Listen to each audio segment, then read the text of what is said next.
Ah, it's disgusting. Why did I buy that? I should have checked. Okay.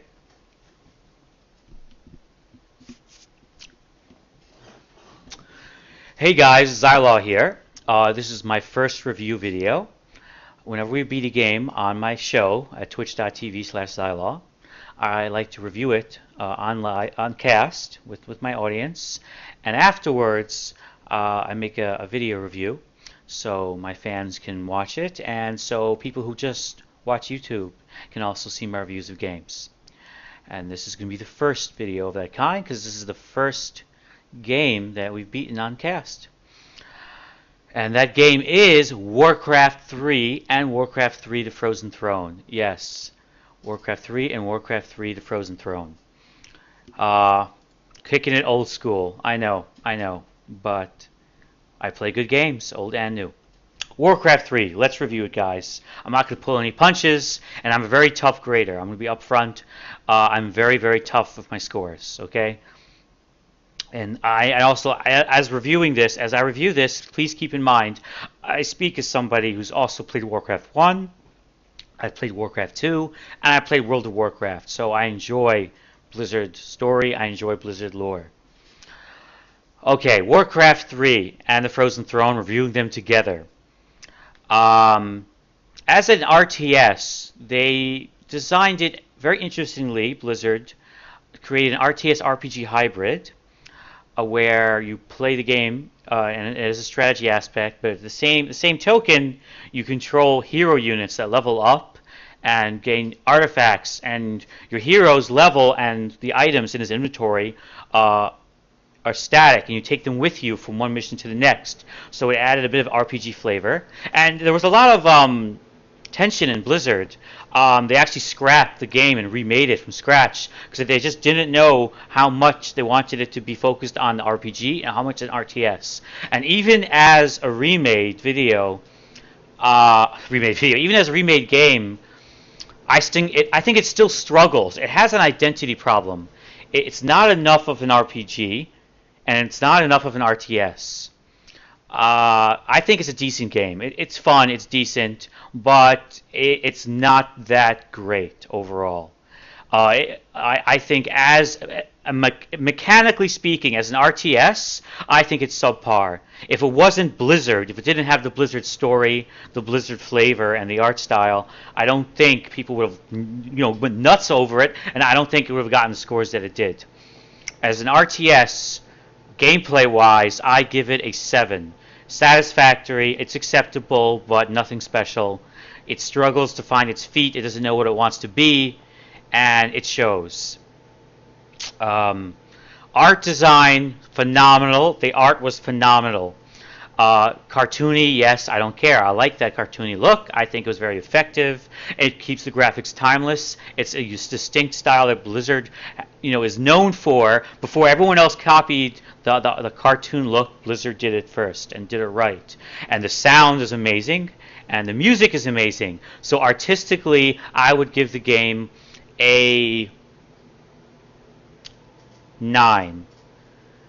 The art design and the atmosphere and the unit design, top notch. The idle unit animations, like the human footman will take out a wine pitcher and he'll drink it. Very impressive idle designs.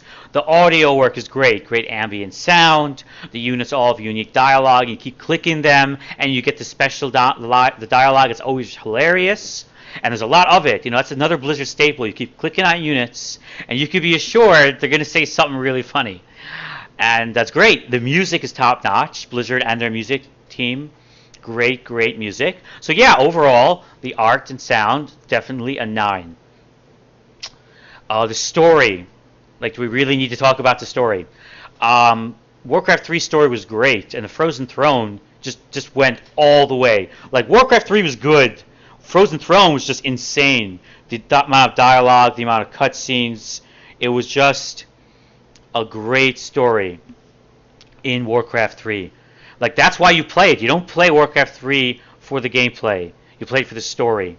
I'm not going to rehash what the actual plot was, but it was an amazing story, and it tied in perfectly to World of Warcraft. So all of World of Warcraft is painting on the tapestry that Warcraft 3 designed. Yes, there was story in Warcraft 1 and 2, but it was really Warcraft 3 and the Frozen Throne that created the tapestry, and that was one of the reasons WoW was so popular. Everyone wanted to play in the world that they enjoyed in Warcraft 3. Everyone wanted to see more Illidan. Everyone wanted more Arthas. These were amazing characters, very well thought, very well written.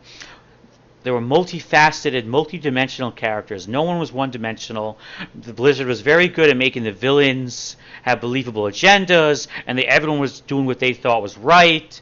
Like Maeve thought she was doing what she thought was right.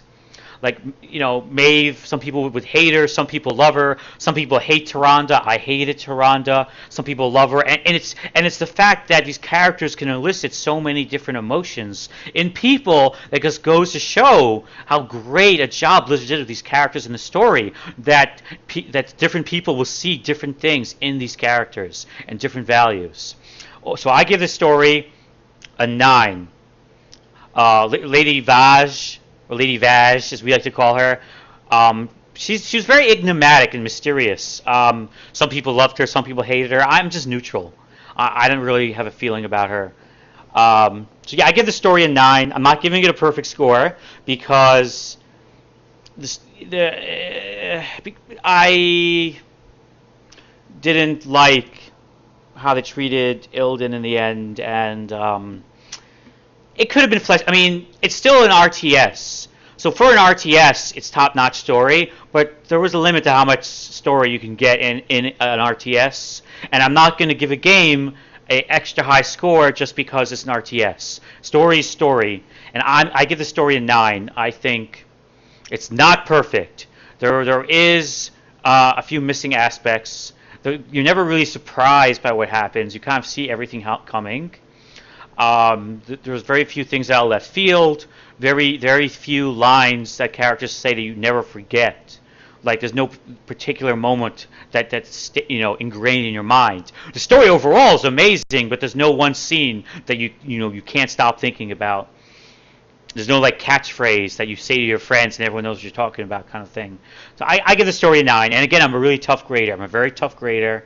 So please don't get upset. I give the story a 9. Overall, I give the game an 8. It's a decent RTS that is elevated greatly by an amazing story and amazing design throughout. And I would have given it a 9 overall, but just as a game, as a campaign for multiplayer, it's just very blah. The community on Battle.net. They modded the crap out of it. All these amazing modded missions. But you know what? I do not look at modded content. I only care what the developers released. And for multiplayer, just regular multiplayer is boring. And campaign missions is the missions are just basic resource management, very lackluster. In the campaign, very rarely do you just build a base and destroy the enemy. There's always a lot going on, which is great, but that's also because they know that it's boring. And once you beat the campaign, there's nothing left. Replayability is definitely a 6. I give replayability a 6. You beat the campaign, you're not going to do it again. There aren't really different options to try. Multiplayer is boring. So yeah. A average game elevated to near greatness by an amazing story. So I give Warcraft 3 and Warcraft 3 A Frozen Throne an 8 overall. So that's 7 for gameplay, 6 for replayability, 9 for story, art, and sound design. And that is my review of Warcraft 3 The Frozen Throne and Warcraft 3 Reign of Chaos. And this is my first review.